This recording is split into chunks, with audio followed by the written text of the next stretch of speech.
Final review, Unit 1. So we're going to go through, I've kind of picked out a few problems that you're going to see on the final and in your homework.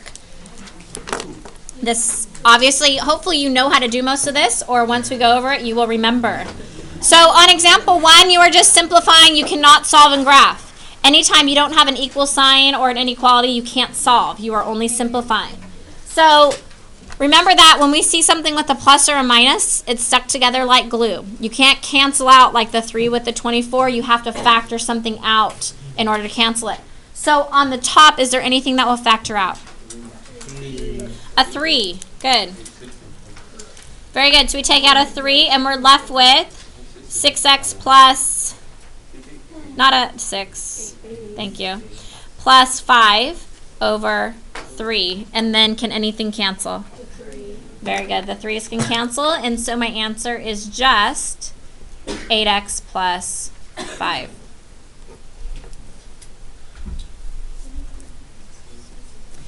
Example 2.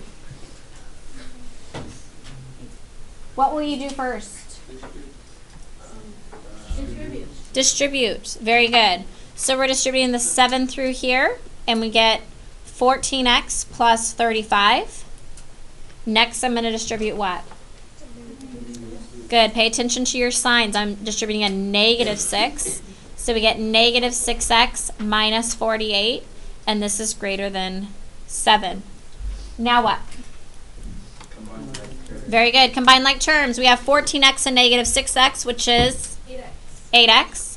And then 35 and negative 48 makes negative 13, and that is greater than 7. What's next? Very good. Add 13 to both sides. We get 8x is greater than 20. And our last step would be to, good. When you were graphing, you could leave this as a fraction, and if we left it as a fraction, it would be 5 over 2. Sometimes if you're trying to plot that on like a graph, 5 over 2 doesn't quite make sense. So what would that actually change to as a mixed number? 2.5 is correct. Okay, so if we were to draw a line, I'd have a mark at 2.5. And would that be an open or closed? Open. Why is it open? There's no line underneath. Good. And then is it going to go to the right or the left? Greater is to the right. And if you made an arrow, it is pointing right. So that is how you graph that. In order to do this arrow thing, though, your letter always has to be on the left side. Any questions? All right, moving on to example 3. Absolute values. What you need to remember with absolute values, did you guys still need to see this for a second? With absolute values is that inside, this could be a positive 16 and it comes out as a positive 16. Or inside, it could be negative 16 and when it comes out, it's still going to end up becoming a positive 16. Could you ever end up getting a negative 16 out here? No. Okay, so if there was a negative 16 here, what would be my answer? Very good. But it's not. It's a positive 16. So once your absolute value is by itself, you set up your two equations.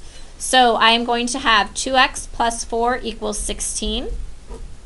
And 2x plus 4 equals, thank you, negative 16. And you will solve. So here I subtract 4 to both sides.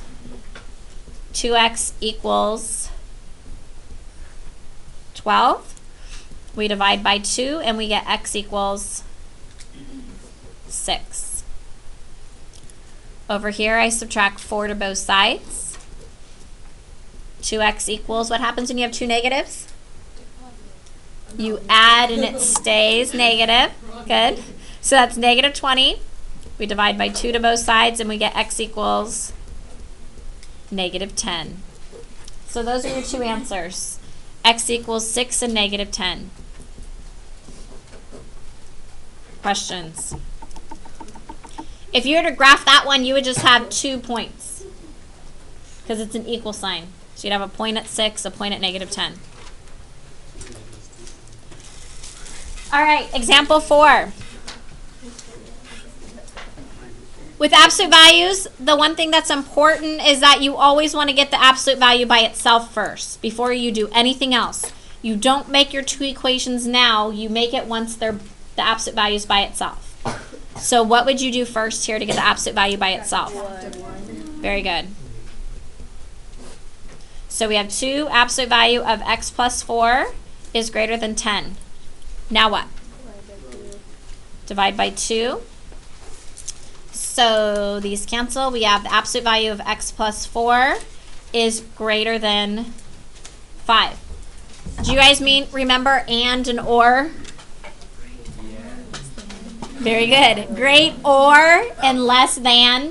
So less than is and, great or is or. So is this an and or an or? This is an or. When you have an or problem, what do you have? Well, besides just or.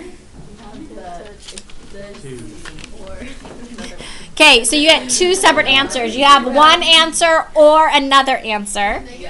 And your graph goes out usually in opposite directions. Where and, they overlap, and you have to write your answer as this is less than x is greater than another value. Actually, they're both less than. But yes, right, as a single statement. Good job. Yes, you are. Okay, so we know this is an or statement, so we're going to have 2 separate answers. So now I need to write my 2 separate equations. How do I write them? X plus 4 is greater than 5. My other one is going to be? Good. Remember that when you do the negative, you always flip the sign. Just like if you multiply or divide by a negative, you flip the inequality sign. Okay. So here I subtract 4 to both sides. We get x is greater than 1. Here I subtract 4 to both sides, and we get x is less than negative 9. So when you go to graph it,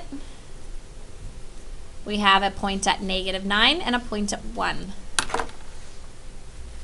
At 1, will it be open or closed? Open, and it will go to the right.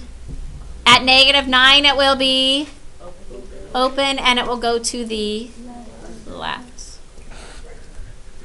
So your answer is actually both parts, the graph and the specific answers. Any questions? Okay, example 5. Okay, the first thing we always need to make sure is that the absolute value is by itself. On example 5, is the absolute value by itself? Yes. So, decide, is this an and or an or problem? Less than. This is an and problem. You guys are so smart. Okay, so now we are going to write our 2 equations. So my first equation is 2x plus 1 is less than 13. My other equation is? Very good. The only sign that changes is like the answer part, right? We don't change any other signs, and whenever we change that sign, we flip our inequality. Okay, now we're going to solve. Here we subtract 1 to both sides. We get 2x is less than 12. Divide by 2, x is less than 6. Here we subtract 1 to both sides. 2x is greater than negative 14. Divide 2 to both sides, and we get x is greater than... Did I need to flip my inequality sign here? No. Why not? Good, I'm not dividing by a negative. I'm dividing by a positive 2. It doesn't matter if this number is negative. It's the number you're dividing by. Okay? So we go make our graph. We have a number at negative 7, and we have a point at 6. Okay, at negative 7, is it open or closed? Open and it's going to the right. Greater than goes right. At 6, is it open or closed? Open and it's going to the left. It's an and problem, so they should overlap in the middle.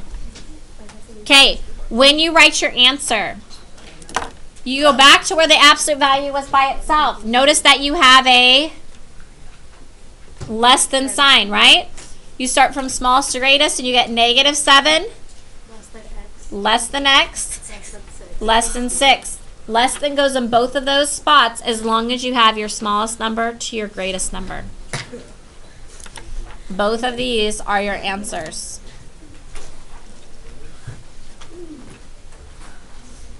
Questions?